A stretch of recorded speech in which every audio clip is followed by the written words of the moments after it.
He's crazy like Jack Bauer. His name is Forrest Power. Good morning, good afternoon, or good evening, YouTube. Darth Vader, the evil Lord of the Sith. Hans Gruber, an Eastern European terrorist played by Alan Rickman that has now become iconic. And the Joker, the master of mischief himself and Batman's arch nemesis. The mere utterances of names as legendary as these conjures up all manner of electrons firing through my brain.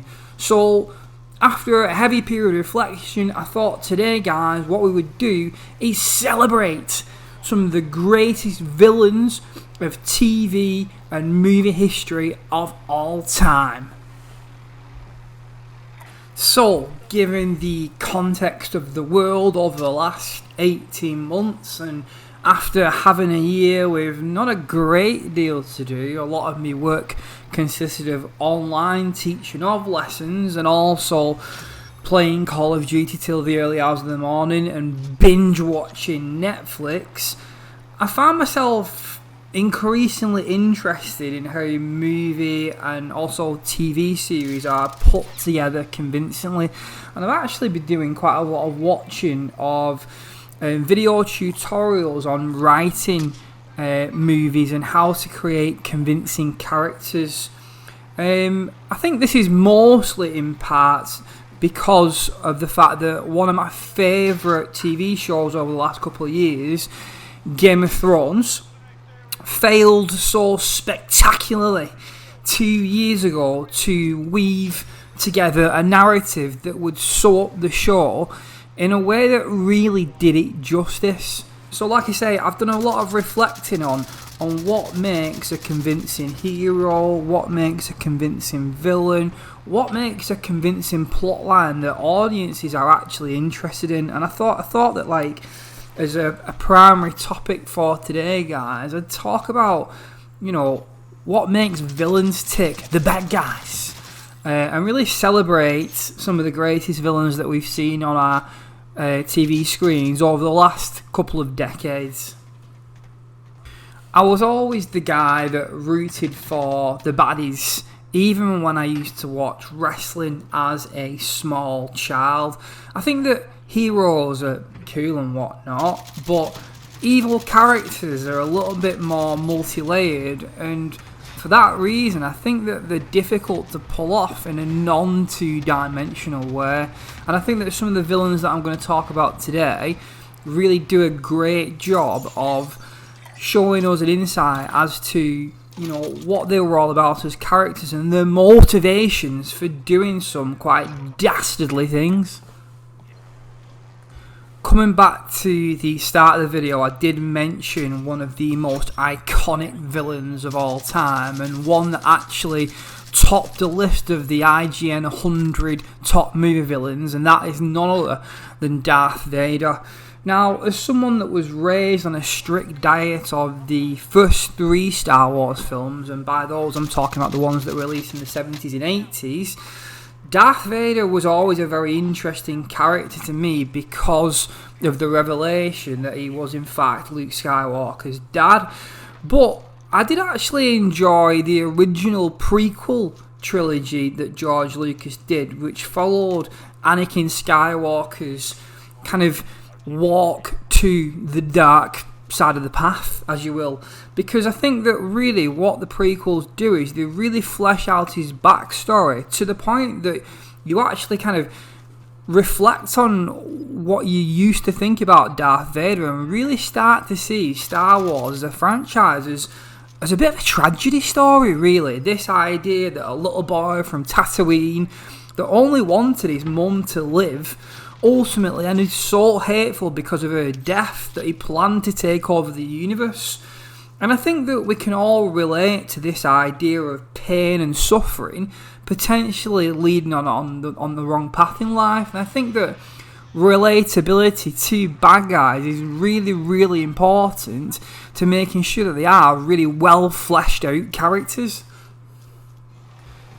The second character that I wanted to talk about today, and actually I think when I reflect on all the villains that I've kind of considered over the past couple of weeks in preparation for this video, is actually my personal favourite, would actually be from the Tarantino film Inglourious Basterds.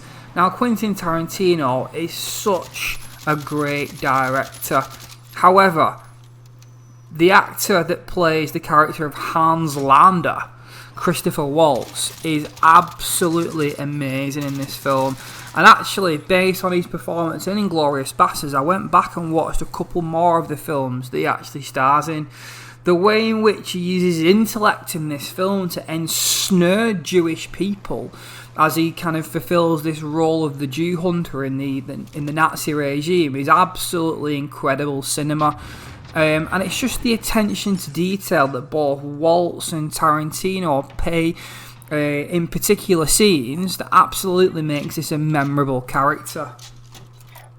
I would actually argue that Waltz does a fantastic job of basically framing evil, as it were, into several little facial expressions, little lifts of the eyebrow, little kind of, wry grins and whatnot. And I think he does a brilliant job of portraying this particularly sadistic SS colonel that is kind of trooping around France hunting Jews and essentially killing them.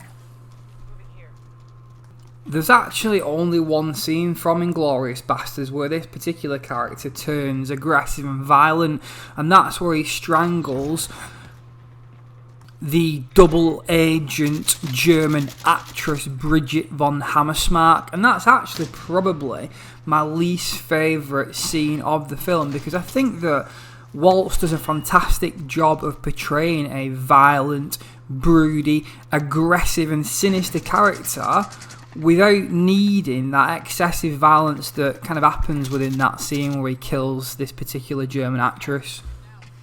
But returning to what I said at the start in terms of the stimulus for this commentary, it pretty much comes from the fact that Game of Thrones was such a massive failure 2 years ago, and I'm probably going to do a full video kind of giving my thoughts on how the finale of that show wrapped up. But I think that one of the primary reasons why the internet was awash with comments of hate for that finale was because of Daenerys Targaryen's turn ultimately to a villain being a terrible waste of time, as it was barely set up, which is kind of a feature of the times and kind of a feature of modern day film series and TV series. When you think about kind of modern series, not many of them get renewed beyond kind of 3 seasons, and for that reason, the creators of shows struggle to get these huge moments of payoff and huge kind of moments of betrayal in there without really putting the time and effort into setting them up, and I think that is a real tragedy. And it's more to do with budget constraints, unfortunately, than bad writing a lot of the time. The people who write these shows are so keen to get on with the plot that they neglect character development. And what I do want to add there is that I am not kind of saying that I'm not being critical of D&D for the way they handled that last season of Game of Thrones, but that's a story for another time. I think that one really interesting movie villain from the past few years, and one that certainly piqued my interest, was Thanos. I think he's a great example of a villain that's done pretty well, because he's not just your kind of cookie cutter demonic villain that wants to extinguish all life in the universe for no reason.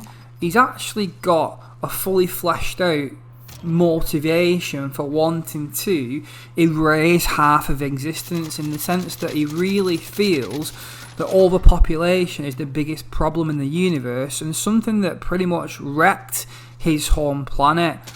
Likely he does have a point as well, in some kind of sadistic sort of way that we can kind of all relate to. I mean, even on this planet now, overpopulation is, a big problem. But again, because of the massive commercial success of the Marvel Universe, the Avengers Endgame movie was split into 2 parts, and that gives, the writers long enough to properly flesh out this character, properly set up the story in order to serve the villain and kind of make the villain as well-rounded as possible. I think that one thing that does actually bug me about certain movie franchises is the way in which they are seemingly desperate to kill off villains.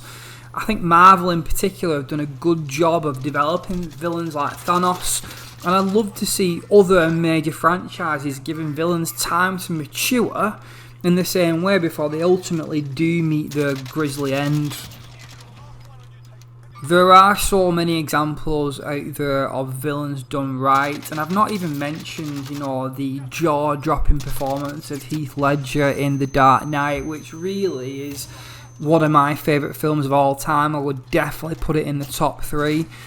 But what I would like to see, as I've said, guys, is TV companies, movie companies really dedicating time, effort, resources, and also patience into making sure that the next generation of villains are as good as some of the ones that I've mentioned in today's video.